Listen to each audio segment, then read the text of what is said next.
Buat teman sekelas yang belum tahu, nama penggemarnya bara suara itu penunggang. Serigala Militia. Oh, enggak, ternyata selengker. Penunggang badai ya. Kalau boleh dideskripsikan, karakter penunggang badai itu seperti apa sih? Mereka pasti senang nih. Yang namanya penggemar, kalau idolanya membahas mereka pasti GR mereka. Wah, ini memang ya kalau jurnalis handal pertanyaannya bagus.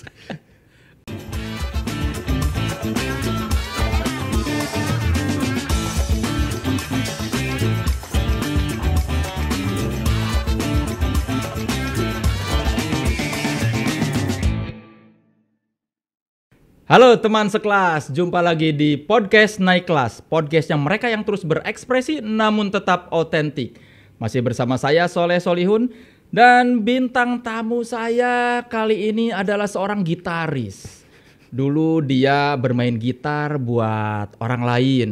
Untuk seorang penyanyi bernama Tika ya, Kartika Yahya. Dengan grupnya Tika and the Dissidents. Terus dia juga pernah tergabung ke dalam band bernama White Shoes and the Couples Company. Bukan salah. Trees and the Wild. Pasti. Tapi akhirnya teman saya yang satu ini keluar dari semua itu dan membentuk band yang dari sisi nama saja sudah unik ya.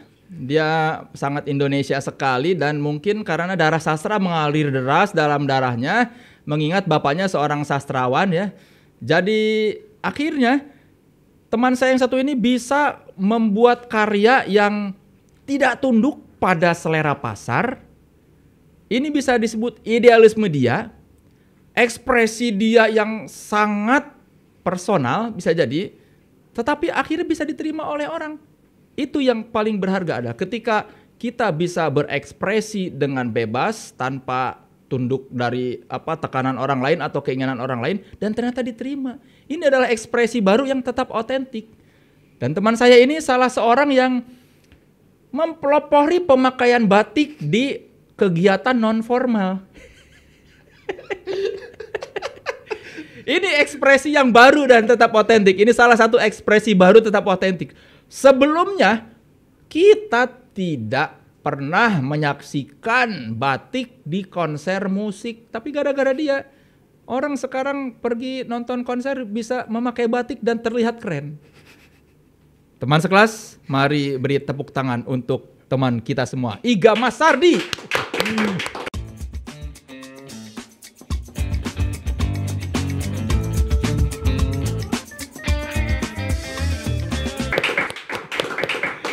Kenapa sekarang nggak pakai batik? Apa? Kenapa sekarang nggak pakai batik? Lagi nggak manggung. Tapi kan, apa kalau sebagai Iga Masardi tidak memakai batik kalau solois? Enggak. Biar identitasnya tidak tertukar. Ya. Jadi kalau lu memakai batik sebagai gitaris bara suara. Betul. Ini Iga ini, ya kan lu kan yang bikin anak-anak muda. Lu sadar nggak? Lu membuat anak-anak muda senang memakai batik. Ya pada akhirnya banyak gue dapat feedback seperti itu ya. Maksudnya awal-awal memang mereka cenderung mencemooh karena ini lucu gitu ya, aneh gitu ya, kenapa pakai batik dan lain-lain. Cuman pada akhirnya gitu gue malah banyak ngelihat, terutama ya fansnya bara suara, ya mereka juga banyak yang pakai batik di ketika nonton gitu. Jadi pada mosing-mosing apa segala macam pakai batik, gue bilang anjis, yang bener nih, apa nggak sayang? Dulu kita lihat batik ngantri prasmanan. Kambing guling. Iya, sekarang depan konser. Iya. Stage dive ya, mosing pakai batik. Iya, makanya gua kadang ngeliat tuh kan pakai baju batik lengan pendek gitu ya. Gue bilang anjir ini abis dari restoran seafood apa gimana? Ya. Kalau modaan ya antara restoran seafood atau pegawai bank biasanya kalau batik. Tapi juga lucu karena suka banyak kalau hari Jumat. Itu kadang gue ngeliat orang-orang kantoran gitu, mas-mas kantoran yang menikmati weekend, jadi masih pada pakai landmark gitu sama pakai baju batik. Kayak gini-gini gitu. Ajis orang kantoran haus hiburan. Atau mungkin akhirnya ada band yang bisa memfasilitasi pakaian kita. Jadi mereka bisa pulang kantor tanpa harus ganti. Kalau dulu kan malu nonton konser harus ganti batik, sekarang kan itu yang di panggung aja pakai batik. Tapi menurut lu faktor yang membuat bara suara sukses itu apa? Satu ya pasti karena musiknya sendiri ya. Maksudnya musiknya sendiri pada akhirnya kayak lo bilang, gue juga nggak tahu formulanya ternyata bisa kena gitu. Akhirnya orang pada mau dengerin dan pada mau nonton. Dan faktor keduanya adalah mungkin live performance-nya gitu. Live performance Bara Suara kan ya kan menang Rolling Stone Best Performance waktu itu. Ya sempat ya. Tapi lu udah nggak di situ? Udah nggak ada. Oh iya, maaf ya. Iya. Nggak apa-apa ya. Ya nggak apa-apa sih. Tahu kan gue pernah. Iya. Ya waktu itu pernah karena best live act atau apa gitu. Ya mungkin karena itu juga gitu, karena mereka ngerasain keseruan yang ada. Dan ya kalau menurut gue sih dari dua itu ya, kalau dari gue pribadi, cuman dari orang lain mungkin beda. Padahal waktu lu bikin Bara Suara tuh tidak ada keinginan buat ini bikin lagu yang supaya orang lain suka gitu. Bahkan waktu itu manajer gue yang pertama bilang begini, pokoknya ya bagaimana caranya nanti kita harus bisa bikin duit dari sini. Gue bilang, oh enggak, bukan gitu. Jadi waktu itu gue sempat ada meeting band lah sebelum rilis album itu. Gue bilang gini, udahlah kalau Bara Suara mah udah nggak usah mikirin duitnya, karena udah pasti nggak ada nih musik begini. Gue bilang gitu. Tapi manajer gue yang kekeh, enggak, ini pasti bisa dijual gini. Gue bilang, ya udahlah nggak usah dipikirin lah. Nanti juga kalau misalnya ada beli ya syukur, kalau nggak ada ya udah. Yang penting kita happy bikin musiknya. Pada akhirnya bahkan gue sendiri yang pesimis, ternyata berbalik gitu. Jadi sebuah feedback yang anjing seru ya. Lu kenapa merasa dulu awalnya nggak bisa laku? Sama kayak lu bilang tadi, maksudnya ini kan musiknya susah ya, maksudnya susah dan liriknya juga begitu gitu. Gue bukan nyanyiin lirik yang orang gampang paham dan sampai sekarang pun. Cuman gue juga nggak tahu tiba-tiba lah kok bisa laku keras lagi waktu awal-awal itu tuh. Ya berarti kalau gitu motivasi lo kan dari gitarisnya Tika, terus dari Tris and Wild, terus tiba-tiba bikin Bara apa?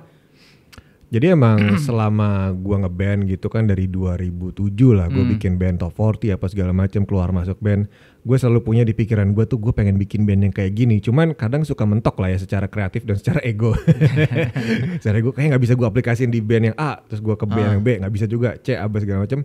Akhirnya gue memutuskan kayak akhirnya gue aja deh harus menginisiasi sebuah band yang pengen gue bikin sesuai apa yang gue mau nih. Ya terjadi di Bara Suara karena lagunya waktu itu emang gue yang bikin semuanya di album Typhoon. Terus kemudian ngajak anak-anak juga ngasih warna, dan pada akhirnya gue ngerasa wah ini dia nih musik yang gue pengen, dan live performance-nya begini, anak-anaknya juga gini, seru. Nah ternyata apa yang gue inginkan selama bertahun-tahun itu baru kejadian di Bara Suara, dan ketika itu berhasil dikatakan ya, gue ngerasa wah anjir, ternyata apa yang gue pikirin selama bertahun-tahun, ternyata hasilnya bisa diterima orang banyak. Itu ada kepuasan batin sendiri juga. Teman-teman lu di Bara Suara, mereka mengikuti ajakan lu masuk karena tertarik sama musik lu atau karena memang punya semangat yang sama?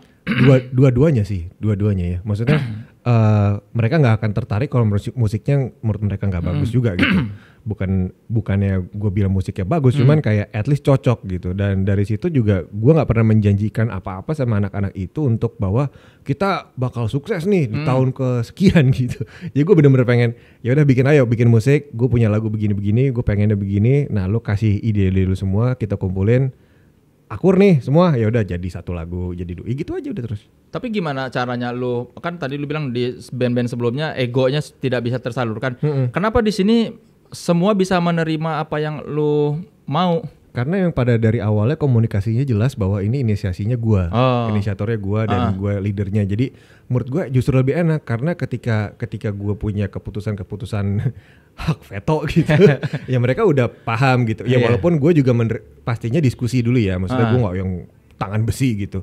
Ya pada akhirnya karena dari awal posisinya sudah jelas gue sebagai apa, gue juga jadi lebih enak untuk transfer ide, dan mereka juga lebih menerima itu karena ya mereka tahu kalau ini inisiasinya dari gue gitu. Dan lu baru sadar ternyata kenapa selama ini tidak sukses karena lu tidak maksimal mengeluarkan potensi lu. Sepertinya begitu. Karena kemarin-kemarin lu hanya player yang harus mengakomodir ekspresi banyak orang. Iya, intinya kan kalau dari sebuah band tuh nggak bisa ada dua kepala kan. Dua kapten dalam satu kapal tuh nggak bisa kan. Harus ada yang jadi co-kaptennya lah atau apa gitu. Ya pada akhirnya di Bara Suara itunya jelas siapa yang jadi kaptennya. Kalau dari zaman-zaman dulu kan kadang, ayo kita mulai ini bersama-sama. Kita tidak punya leader atau siapa, kita semua sama. Pada akhirnya ada yang mau menjadi leader kayak Dulu nggak begini ngomongnya nih. Tapi lu seorang leader yang seperti apa di Bara Suara tuh? Apa yang otoriter ataukah demokratis? Gua berusaha untuk demokratis. Cuman apakah itu diterima dengan baik sama teman-teman gua? Tentunya tidak 100%. Ya kan, maksudnya jadi leader tuh kan gampang-gampang susah ya, Leh. Karena kadang-kadang menurut kita baik, cuman mesti mikirin yang lain gitu. Kadang-kadang gue juga mesti ngambil keputusan-keputusan sulit di mana kayak anak-anak, wah gimana nih Kak gini. Ya udah yang ini aja. Ya kadang nggak semuanya happy, cuman mesti ada keputusan yang dibuat. Kan banyak banget kepala di Bara Suara tuh. Banyak, ada 6. Kenceng-kenceng semua kepalanya. Iya, dilihatnya kayaknya orang-orangnya dominan semua ya kayaknya. Banget, dominan banget. Dan nggak tahu ya, cuman pada pembuatan keputusan atau musyawarah, ya sedominan apapun, sekeras apapun, mereka tetap.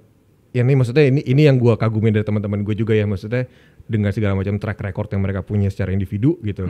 Cuman begitu mencapai ke mufakat selalu ya udah lu gimana gak gitu.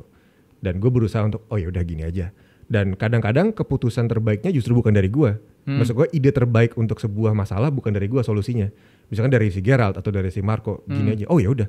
Cuma nih yang ketok palu keputusannya dia itu gue. Oh jadi oke. Oh ini yang bagus deh. Ya udah ikutin ini. Kadang-kadang ide gue juga nggak gue bisa gue bilang bagus juga gitu. Kadang-kadang ide gue tapi nggak gitu gak gini menurut gue gini. Oh ya udah. Jadi kita pakai ide lo nih. Ya udah. Itu berat juga ya lu jadi gitaris, penulis lagu, pemimpin, iya, vokalis. Berat. Terutama ketika lo lagi dalam kondisi mental yang cukup kurang oke gitu ya. Kayak gimana nih gue juga lagi galau. Mesti membuat keputusan sulit. Nah itu di situ tuh. Kalau di album kedua bagaimana? Apakah masih seperti itu juga lu yang dominan dalam musik? Kalau dominan sih gue berusaha untuk enggak ya, karena di album kedua ini lebih kolaboratif sifatnya gitu ya, maksudnya kolaboratif writing gitu, maksudnya anak-anak juga lebih. Kalau dari album Typhoon kan emang lagu gue bawa dari mentah nih ke mereka gitu. Kalau sekarang bikin dari mentahnya bareng-bareng gitu. Tapi lu menurut lu lebih enak bagaimana? Yang pertama apa yang kedua? Dua-duanya punya keenakan masing-masing sih lah, karena kan prosesnya, maksudnya album pertama udah pasti itu seru banget lah karena pertama. Kedua akhirnya gue juga jadi lebih kenal, oh anak-anak tuh ternyata karakternya ada yang begini. Maksudnya dengan kita jalan hampir 5 tahun, udah tahu gitu kayak, oh nih si Putih range vokalnya di sini, harmonisasinya dia bisa begini nih. Jadi gue udah menyiapkan pemetaan kalau lagunya ini si ini bisa ngapain gitu. Lebih ada gitunya kalau sekarang. Kalau lu memandang sebuah band tuh lebih baik yang punya sound yang ciri khas terus atau yang bereksplorasi seiring perkembangan ini zaman? Ini sebenarnya pertanyaan susah. Cuman gimana ya kalau gue ngeliatnya gini. Kayak contohnya yang selalu gue ambil ya, Radiohead gitu. Yeah. Berubah banget kan dari album ke album. Cuman selama yang bikin masih Tom York sama Johnny Greenwood dan kawan-kawan, berubah tapi pasti berubah, cuman masih terdengar seperti Radiohead karena ada mereka yang bikin. Dan gue pakem gue seperti itu aja. Jadi Bara Suara entar tiba-tiba mau musiknya tiba-tiba jadi EDM kayak atau tiba-tiba apa, gue percaya selama kita yang bikin sih hasilnya bakal kedengeran kayak Bara Suara, hopefully. Jadi lu bukan yang punya visi kita mempertahankan warna kita seperti ini. Tapi itu sebenarnya juga nggak bisa lah, karena pasti berubah. Gue berusaha untuk mempertahankan sesuatu nih, tapi misalkan misalkan Iga di tahun 2016 sama Iga di 2017 itu otomatis sudah jadi orang yang berbeda juga gitu. Jadi gue nggak bisa nulis satu yang sama, dan secara musikal pasti berubah. Karena bisa jadi lu menemukan sound baru. Betul. Atau gear baru. Iya, belanja alat baru. Duit lu makin banyak, ternyata gue akhirnya bisa kebeli efek ini nih. Efek sampingnya. Tapi dengan segala macam kesuksesan Bara Suara ya dari album pertama, membuat lu ini nggak kayak penggemar kita tuh pengennya yang seperti ini nih. Jadi ketika lu bikin, kita beri yang mereka inginkan. Secara natural sih ada pertimbangan itu ya pada akhirnya. Walaupun dari maksudnya prinsip kita adalah kita bikin apa yang kita suka. Cuman pertimbangan itu kan nggak 100% absolut gitu. Maksudnya bikin apa yang kita suka 100% tuh nggak pernah terjadi sebetulnya. Secara natural kita akan mikirin kan. Karena ya orang-orang yang mendukung kita juga respons-respons dari orang yang dengerin kita selama ini. Walaupun mereka bukan fans gitu. Akhirnya kan itu jadi pertimbangan secara tidak langsung gitu. Ya mungkin presentasinya nggak sebesar prinsip dasar kita bahwa kita bikin yang kita pengen. Cuman ya itu ada sih lah, maksudnya itu perasaan-perasaan kayak gitu. Gimana ya biar bikin orang nyanyi singelong gitu. Karena gue pengen kayak, wah waktu gue bikin ini, contohnya waktu gue bikin Api Lentera, itu gara-gara gue pengen banget punya lagu kayak Individu Merdeka. Iya kan? Biar ada orang di depan gitu ya. Gitu. Wah, keren banget nih bisa bikin lagu gini. Akhirnya bikin lah Api Lentera. Dan di album kedua juga gue kepikiran, kayak gue pengen bikin yang lebih sesuatu yang antemik lagi nih. Nah itu kan berarti secara natural gue memikirkan orang lain dalam menciptakannya. Cuman persentasenya tetap lebih banyak gue pengen bikin apa gitu. Yang penting lu puas dulu. Bener. Buat teman sekelas yang belum tahu, nama penggemarnya Bara Suara itu Penunggang. Serigala Militia. Oh bukan. Enggak, ternyata Selengker. Penunggang Badai ya. Penunggang Badai. Kalau boleh dideskripsikan, karakter Penunggang Badai itu seperti apa sih? Mereka pasti senang nih. Yang namanya penggemar kalau idolanya membahas mereka pasti GR mereka. Wah, ini memang ya kalau jurnalis handal pertanyaannya bagus. Karakteristiknya ya, mereka, gue selalu merasa penggemar itu adalah cerminan dari bandnya. Udah pasti. Maksud gue, kalau gue ngeliat Penunggang Badai ya kurang lebih personifikasinya kayak anak-anak Bara Suara juga. Maksudnya bukan yang let's say, gue nggak tahu di luar itu ya, cuman mereka orang-orangnya positif sih. Positif dan saling apa namanya ya, anak kampus lah leh. Anak kampus yang kayak ayo kita bersama-sama kita nonton Bara Suara yuk dari Bandung bawa sewa bis. Nah kayak gitu. Jadi emang anak-anaknya kompak, terus lucu juga kreatif gitu ya. Maksudnya mereka tuh sering bikin kayak bakti sosial lah, apalah, kumpul-kumpul segala macam, sampai bikin waktu itu tuh semacam jambore lah. Jambore kita main juga. Nah terus punya anniversary, terus mereka sempat foto keluarga gitu anjir di foto studio. Gue gila nih.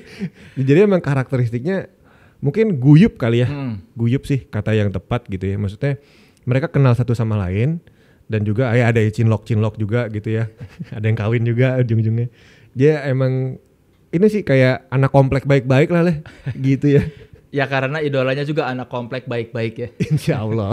Jadi para penggemar musik itu adalah cerminan dari idolanya. Itu benar sekali. Ya. Benar sekali. Silakan interpretasikan omongan saya ya. Jadi kalau ada idolanya seperti ini, kemungkinan penggemarnya juga akan seperti itu. Betul. Kita akan segera kembali di podcast Naik Kelas. Jangan kemana-mana, tetap di podcast Naik Kelas. Podcast yang mereka yang terus berekspresi namun tetap otentik. Boleh tepuk tangan dong?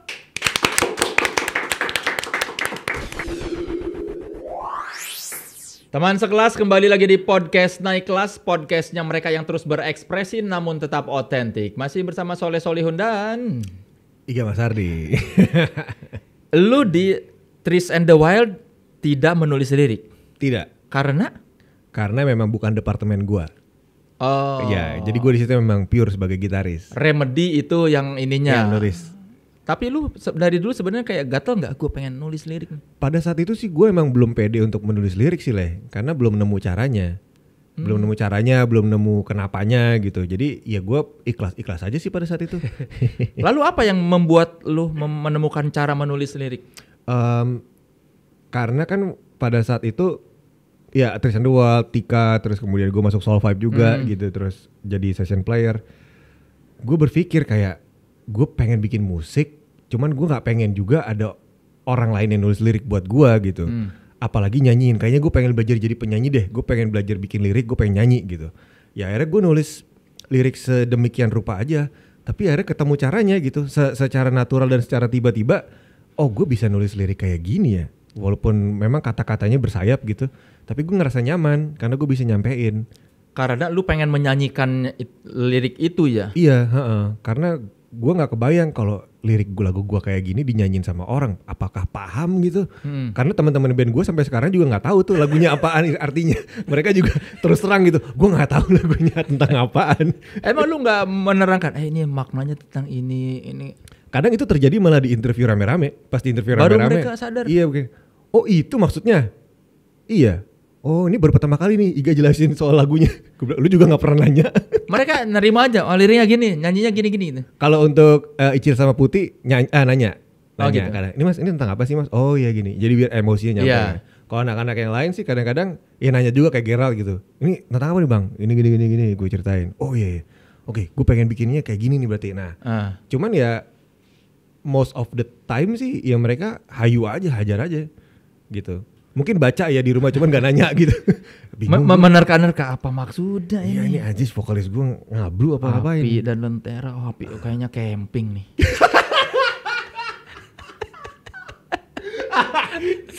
Perjusami. Berarti di bara suara ini lu ya diolah jadi segala macam ya, lu berlatih menulis lirik, bernyanyi. Iya. Terutama bernyanyi sih. Just gue paling menantang sampai hari ini tuh. Gue masih nggak pede sama suara gue lah.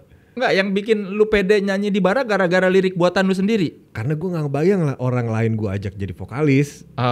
Anjing, maksudnya kayak ini vokalis siapa ya? Gue mikir kayaknya nggak ada yang nyampe, bukan nggak ada yang nyampe dalam arti meremehkan ya, cuman nggak ada yang paham gitu sama apa yang gue tulis. Jadi semua lirik bara suara tuh ekspresi dari hati lu yang paling tulus gitu. Iya, kalau saya bilang tulus sih iya, karena gue ngerasa menulisnya tuh dengan sangat natural dan gue pengen apa ya, kata per kata tuh gue paham energinya bakal kayak gimana di musiknya gitu. Jadi tidak ada satu kata pun yang memang pura-pura ya? Ada, pastilah, nggak mungkin enggak. Kan di mana apa nulis lirik kan pasti ada pura-puranya banyak lah. Iya kayak wah ini pura-pura, ini kayaknya keren. apa contohnya? Api dan Lentera itu kan sebenarnya kan kayaknya keren nih. Gitu. Api dan Lentera. Gitu. Terus kayak lepaskan rantai yang membelunggu. Terus apalagi yang keren ya, nyalakan api dan lenteramu, wah keren nih gitu. Kayaknya kalau dinyanyiin juga orang gak malu gitu.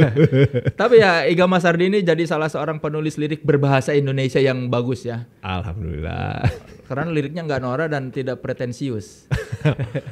Alhamdulillah sih kalau begitu ya, karena itu orang yang nilai lah nanti gitu-gitu aja. Kalau penulis lirik lokal yang lu kagumi, kalau boleh nyebut nama siapa aja? Ariel. Kenapa lu Ariel? Gue suka banget sih cara dia nulis. Maksudnya dia tuh bandnya salah satu band mainstream terbesar di Indonesia lah, dengan jumlah penonton terbanyak gitu. Dan liriknya dia sebetulnya menurut gue bukan lirik yang mudah gitu. Tidak seperti lagu-lagu yang memang to the point, aku sayang kamu, aku cinta kamu, aku kangen kamu gitu. Dia kan di balik awan, terus melawan dunia gitu-gitu. Walau habis terang itu kan anjir. Walau habis terang apa ya? Berjalanlah walau habis terang gitu kayak. Padahal berjalanlah kalau jalan gelap. Habis terang mati lampu gitu. Iya makanya. Gue kadang maksudnya dengan dia bisa ngebungkus itu jadi lagu pop mainstream yang orang bisa nyanyi, hebat sekali. Ya pun dengan Mas Ahmad Dhani gitu ya. Dhani kenapa? Menurut gue liriknya Dewa sih. Maksud gini ya, itu bukan lirik yang gampang sih. Kirana gitu. Gue sampai sekarang juga nggak tahu tentang apaan. Kirana gitu. Jamah Aku. Kan gila gitu maksudnya. Apaan? Tapi meledak banget lagu itu kan. Ya pun dengan Roman Picisan dan kawan-kawannya dan lain-lain lah. Satu Sisi lah, terus Persembahan dari Surga gitu kan. Wah gila nih beyond. Cuman berhasil sekali gitu sebagai lagu pop. Terus selain Dhani? Holil Mahmud. Holil kenapa Holil? Holil karena satu dia sebagai apa ya, gue denger Efek Rumah Kaca tuh kayak angin segar gitu waktu itu. Dengan lagu Sebelah Mata pertama kali gue denger, anjir ini band apaan nih, dari mana nih asalnya, 2000, gue gak salah 2005, 2006, gue lupa. Tapi ya di era-era itu gue ngerasa, kok liriknya bisa begini ya, maksudnya Sebelah Mata artinya apa nih, karena di era-era 2005-2006 itu kalau gue gak salah, emang lagi eranya Melayu gitu kan, dengan lirik yang to the point lah. Ya lirik-lirik kalau kita bisa bilang mungkin lirik-lirik receh gitu ya. Aku cinta kamu apa segala macam. Tiba-tiba ada band non mainstream, wah liriknya Sebelah Mata apaan nih ya? Dan dulu juga kecenderungan band indie itu memang pakai band bernama bahasa Inggris. Lirik bahasa Inggris. Bener, itu bener. Tiba-tiba datang Efek Rumah Kaca yang pakai namanya aja bahasa Indonesia dan aneh. Iya, bener. Efek Rumah Kaca gitu. Di situ pertama kali yang gue denger adalah itu lagu Sebelah Mata. Gue kayak gila bagus banget ya, bisa begini gitu, ada band kayak gini dengan aneh lagunya tapi liriknya bagus dan lirik gue pada saat itu sih nggak bilang liriknya bagus, liriknya aneh gitu ya. Cuman notasinya bagus banget sampai akhirnya itu jadi anjir liriknya ternyata bagus loh gini. Kalau gitu bagaimana kalau lu memainkan Sebelah Matanya Efek Rumah Kaca tapi dengan ekspresi lu, biar ekspresi baru namun tetap otentik, bisa kan? Holil ya, tolong ya. Bang, minta izin ya Bang. Kita lihat. Ini lu belum pernah melakukan ini? Belum. Oke, teman sekelas ini adalah eksklusif di podcast Naik Kelas dan persembahan khusus Iga Masardi untuk teman sekelas. Oke. Silakan, mana gitarnya? Iga Masardi akan membawakan lagu Sebelah Matanya Efek Rumah Kaca dengan ekspresinya dia. Waduh. Ini di-cut apa langsung nih? Langsung. Liriknya mesti cari. Boleh, ya? nggak apa-apa. Ya? Nyontek nggak apa-apa. Namanya juga bukan lagu lu. Kalau lagu lu baca lirik baru. Oke. Sebelah Mata ERK. Sebelah Mata ini bercerita tentang basisnya ya. Iya, betul. Adrian Yunan yang memang dulu masih bisa melihat, sekarang udah nggak bisa ya dua-duanya. Iya, terakhir sih masih udah dituntun ya. Iya, jadi soal Adrian Yunan pemain bassnya Efek Rumah Kaca yang memang matanya tidak bisa melihat sebelah waktu itu. Sekarang sudah dua-duanya dan ada liriknya kan diabetes adalah ini dan ternyata setelah beberapa tahun Khalil bilang bukan karena diabetes. Oh, kenapa tuh? Karena apa ya dia bilang waktu itu? Gue pernah ngobrol, enggak ternyata bukan diabetes, bukan apa setelah diperiksa tuh. Boleh. Nih. Bisa ya? Dah. Wih, pas banget nih, gila. Keren kan? Keren.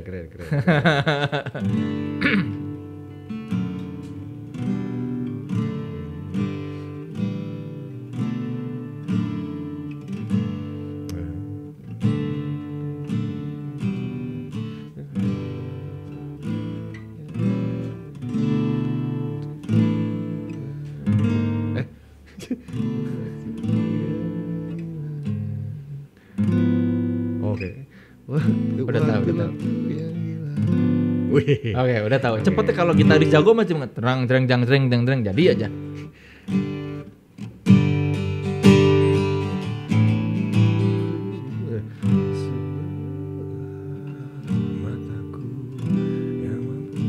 Oke, ya. Ya. Bismillah ya, teman sekelas.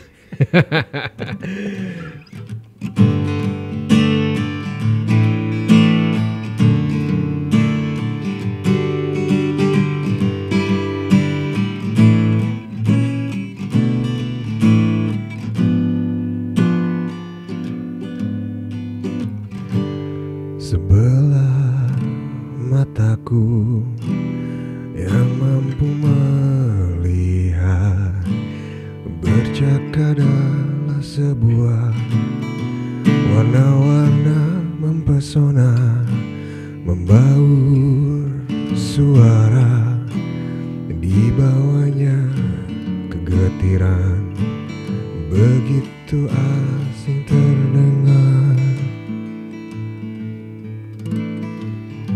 Sebelah mataku yang mempelajari gelombang kan mengisi seluruh ruang tubuhku, terbentuk dari sel aku, dan diabetes adalah sebuah proses yang alami. Tapi sebelah mataku yang lain menyadari gelap adalah teman setia dari waktu-waktu yang hilang.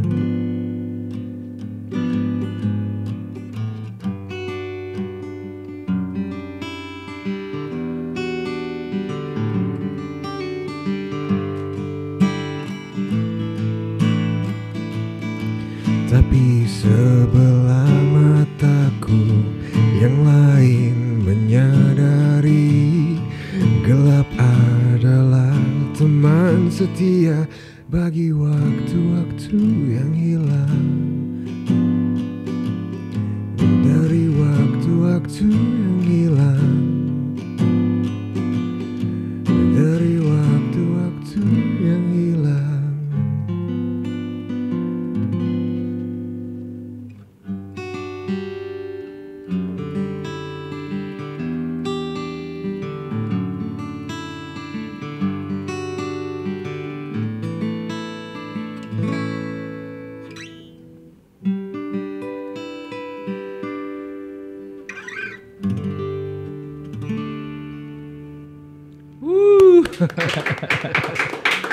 Jangan kemana-mana, tetap di podcast Naik Kelas. Masih di podcast Naik Kelas, podcastnya mereka yang terus berekspresi namun tetap otentik. Saya Soleh Solihun dan masih ditemani Iya Mas Ardi. Lu sekarang kan sudah hidup dari musik. Buat teman sekelas yang merasa punya keinginan untuk hidup dari musik, apa yang tips yang bisa lu sampaikan? Jangan pernah putus asa, walaupun itu klise banget ya ya. Cuman gue mengalami putus asa tuh ratusan ribuan kali kayaknya sih. Karena apa putus asanya?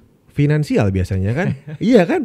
Yang bikin orang kalian stop main musik itu biasanya karena nggak punya duit. Iya kan? Nggak punya duit, terus lulus kuliah nggak punya uang, main musik nggak punya uang juga biasanya. Terus habis itu gitulah lah. Maksudnya yang bikin orang kadang-kadang tidak kuat sama tekanannya adalah tekanan finansial, tekanan ekonomi justru. Dengan segala macam kondisi dan alasannya ya, walaupun gue nggak mau ngejudge ya, cuman kan kebutuhan pasti beda-beda. Cuman yang itu sebenarnya hal yang paling utama sih. Selain lo bisa bikin musik, lo bisa bikin video keren apa segala macam yang bikin orang bisa bertahan itu ketika dia bisa lolos dari tekanan finansial itu sendiri sih. Lu waktu menikah sudah bisa hidup dari musik atau sebetulnya masih banyak tekanan finansial? Masih banyak, sampai sekarang juga. Tapi sebenarnya gini, yang waktu gua kawin itu gua cuman punya kayaknya cuma punya gitar sama gua ngontrak rumah di Fatmawati berdua sama Kartika Yahya di atas, gua di bawah.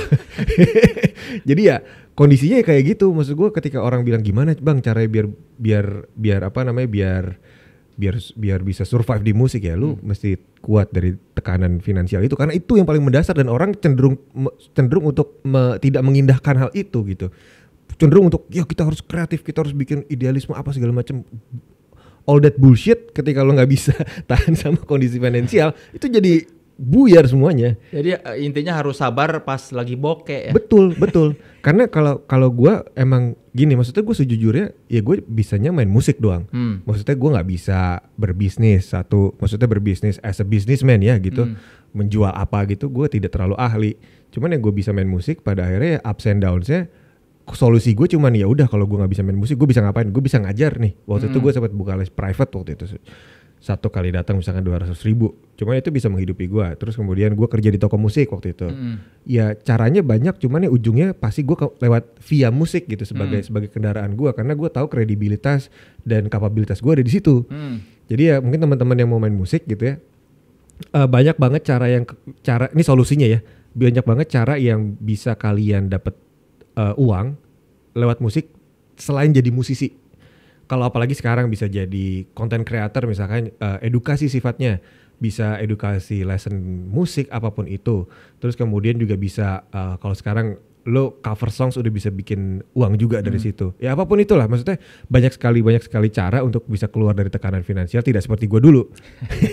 Di mana tidak punya sosial media, tidak ada gini-gini, jadi aja sih struggle-nya gila juga sih. Cuman kesabaran itu dan ketangguhan itu sih yang akhirnya bisa memetik kesuksesan setelah kurang lebih 15 tahun lah. Dan yang paling utama adalah ketika lu punya pasangan yang juga sabar menghadapi tekanan finansial. Betul. Pada awal-awal tuh gue istri gue kan awalnya dia kerja di agency kan, agency dia jadi creative director lah waktu itu. Dan saat itu ya pendapatannya dia lebih besar dari pendapatan gue. Cuman ya gue berusaha untuk tidak terlena sebagai laki-laki yang punya gengsi gitu kan. Nggak boleh nih. Ya walaupun dia itu cuman bukan artinya persaingan ya. Cuman kayak ya udah nih istri gue udah kerja, gue harus bisa kerja lebih keras. Walaupun emang lama gitu. Cuman pada akhirnya ya dia bisa kerja maksudnya dia bisa jadi ibu rumah tangga, gue punya anak 2, ya bisa hidup dengan layak lah gitu. Ya berarti istri lu sabar ya, aduh laki gue penghasilan naik turun. Iya sabar sih, dan gue udah bilang dari awal. Kan gue pacaran dari SMA nih, jadi dia tahu nih, oh nih anak kira-kira kisminnya di umur segini nih. Ya hopefully bisa lumayan oke di umur segini, jadi dia udah punya inilah mind mapping. Dan pandemi bikin lu krisis finansial lagi kan? Kalau pandemi sih alhamdulillah ya, maksudnya karena kemarin nabungnya lumayan gitu, maksudnya ada lah sisa-sisa perjuangan gitu, basian dari tahun lalu ya, tapi abis itu alhamdulillah bisa kesambung dengan pekerjaan lain. Gue ngerjain komersial gitu-gitulah ya, musik-musik komersial untuk iklan dan lain-lain.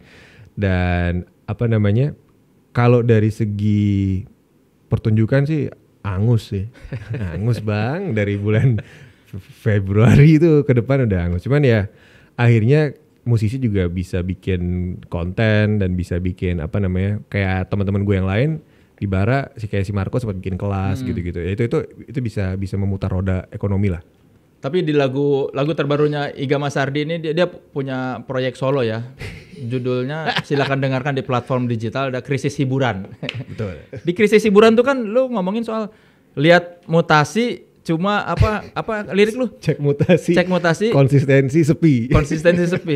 Ya, saya juga mengalami. Kalau cek mutasi tidak ada saldo kredit ya. Adanya debit. Tidak ada transaksi. Tidak ada transaksi baru sejak berapa bulan lalu. Ya, gitulah. Itu lagu krisis hiburan tercipta karena lu lama di rumah.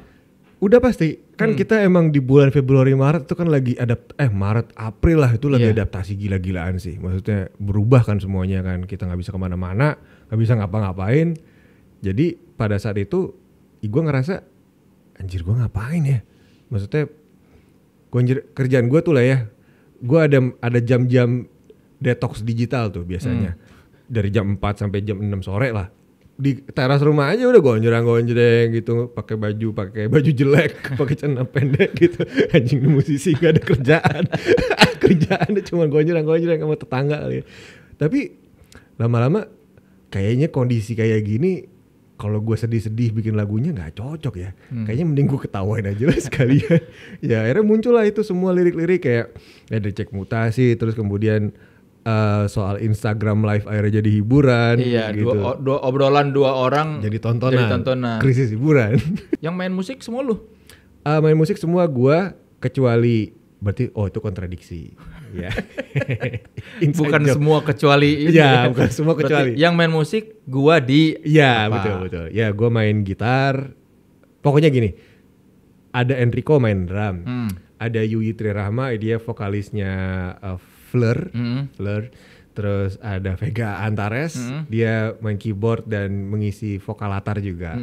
Jadi gue dibantu sama mereka inilah untuk menyelesaikan lagunya dan mempercantik. Dan semua dilakukan dari rumah ya? Dari rumah. Jadi sebetulnya krisis hiburan ini lagu menertawakan kondisi? Menertawakan krisis. Tapi sekarang mutasi sudah tidak sepi dong? Alhamdulillah berkat podcast diundang yang di sini. Terima kasih loh. Terima kasih ya. Ada episode 2 mungkin. Sequel. Jadi ya gitu. Dan belum bakal keluar single baru lagi katanya kan? Ada di bulan depan dengan tema yang masih ringan juga.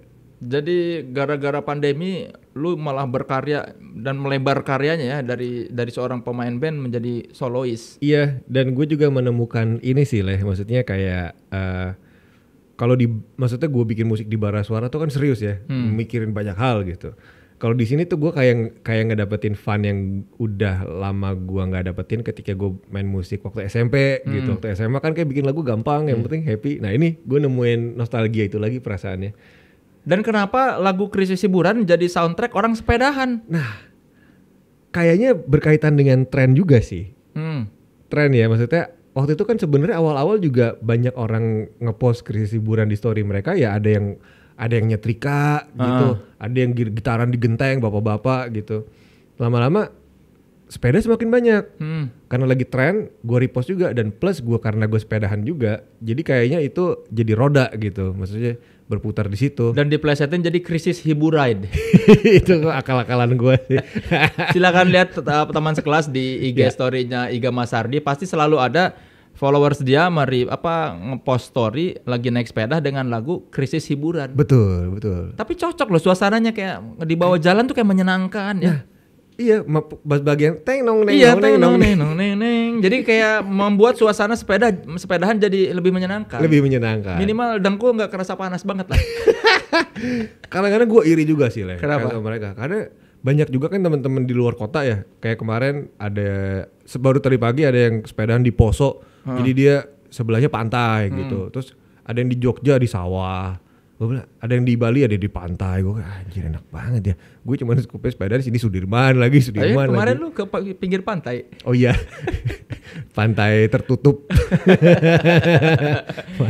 Ya nanti teman sekelas kita bakal menyaksikan penampilan Iga Masardi membawakan Krisis Hiburan, ngajak Vega Antares ya. Vega Antares dan Junior Sumantri. Ya, Vega Antares si Brewok yang juga gitarisnya Ahmad Dhani. Wah. Dia produser kepercayaannya Republik Cinta Manajemen kan? Betul. Kalau kata istilah Vega, band itu kalau nggak ada aku nggak nyala itu. Oh. Wah gila. Ya iya gak. Ya siap.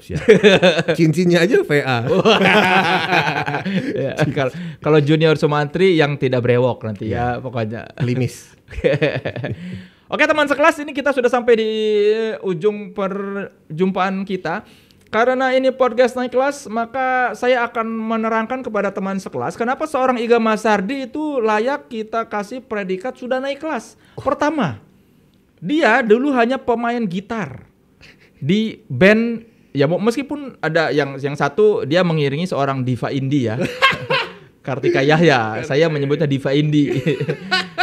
Meskipun permainan gitar jago, tapi dulu Iga Masardi bukan seorang songwriter, hanya gitar player ya. Iya betul.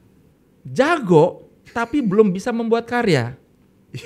Nah, ketika dia di Bara Suara, Iga Masardi sudah naik kelas menjadi singer songwriter. Karena dia menciptakan lagu, menulis lirik, dan menyanyikan.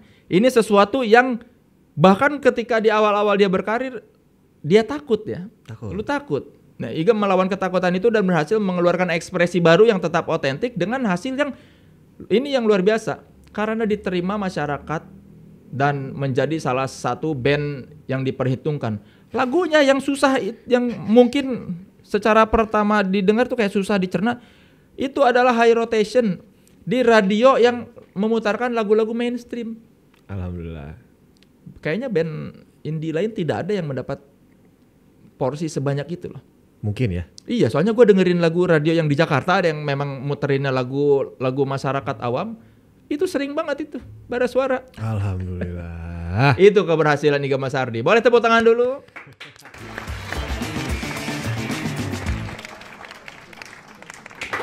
Dan juga yang tidak kalah penting adalah Iga Masardi menjadi seorang leader, tidak mudah menyatukan 6 kepala ya.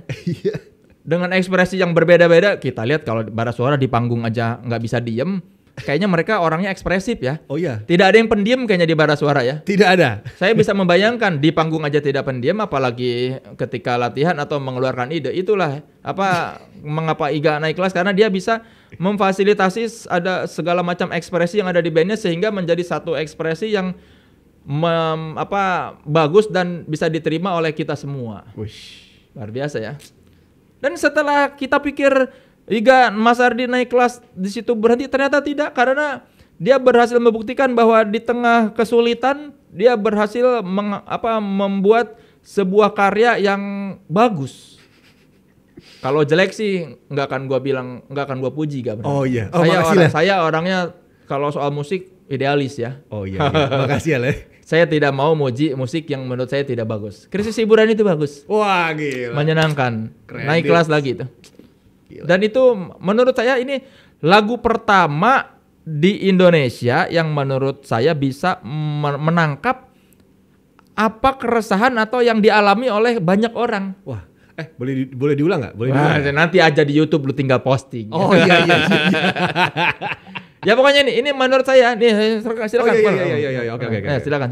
Oke. Wah gila nih. Ya udah. Menurut saya lagu Krisis Hiburan ini adalah lagu pertama di Indonesia yang berhasil menangkap dengan baik apa yang dirasakan oleh banyak orang. Mutasi, konsistensi sepi, terus obrolan 2 orang jadi tontonan. Ini dulu kita males lihat orang IG Live, sekarang gara-gara pandemi nonton orang ngobrol di Instagram aja jadi hiburan. Bener, dan menurut gue ya ini bagus lu pertama memang kita krisis hiburan. Dan Iga Masardi dengan manis menangkap itu menjadi sebuah lagu yang teng teng teng teng teng teng teng teng. Makasih Ale. Sama-sama lo Iga. Oke, teman sekelas, mari kita beri tepuk tangan untuk Iga Masardi. Aduh, thank you guys, thank you. Semoga mutasi Iga tidak sepi lagi ya. Amin ya Allah. Semoga kita nantikan lagu kedua harus bagus loh. Oh iya, dikasih pressure nih. Iya loh, lagu pertama udah bagus, begitu lagu kedua biasa aja kan, ternyata tidak sia-sia. Apa sia-sia gua memuji. Terima kasih Iga sudah datang ya. Thank you. Teman sekelas, terima kasih sudah menyaksikan podcast Naik Kelas. Semoga perbincangan kita kali ini memberi inspirasi buat teman sekelas dan semoga ekspresi dari Iga juga bisa menularkan sesuatu yang baik buat teman sekelas yang ingin juga berekspresi. Dan kita sekali lagi beri tepuk tangan untuk Iga Masardi dengan ekspresi barunya yang tetap otentik. Sampai jumpa di podcast Naik Kelas berikutnya, dan ini akan kita saksikan Iga Masardi dengan lagunya Krisis Hiburan. Saya Soleh Solihun. Saya Iga Masardi. Sampai jumpa di podcast Naik Kelas. Podcastnya mereka yang terus berekspresi namun tetap otentik. Ini dia Iga Masardi.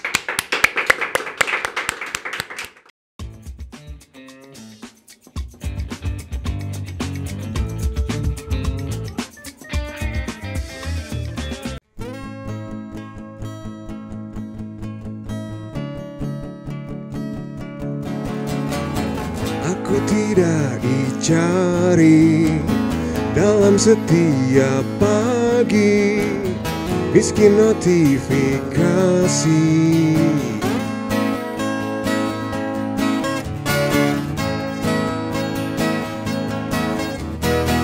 Masa-masa karantina, cek mutasi, sok konsistensi. Sepi, berbagai kebutuhan mingguan atau bulanan, akrabnya tanggal cicilan, tak pernah menjadi kawan.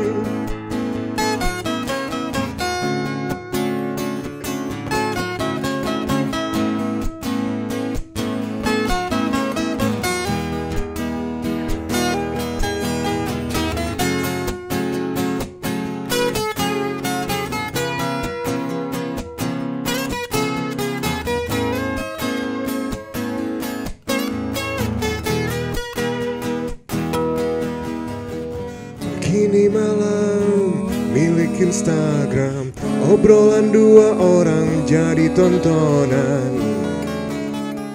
Krisis hiburan,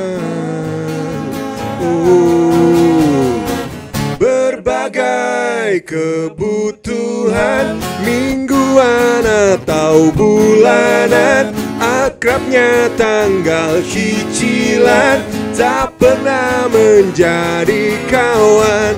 Notasi listrik berbunyi, temponya tak kenal saldo.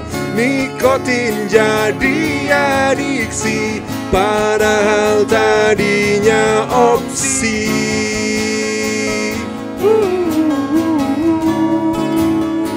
Krisis hiburan,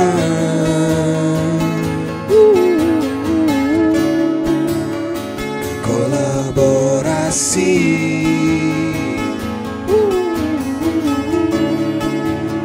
sepi mutasi.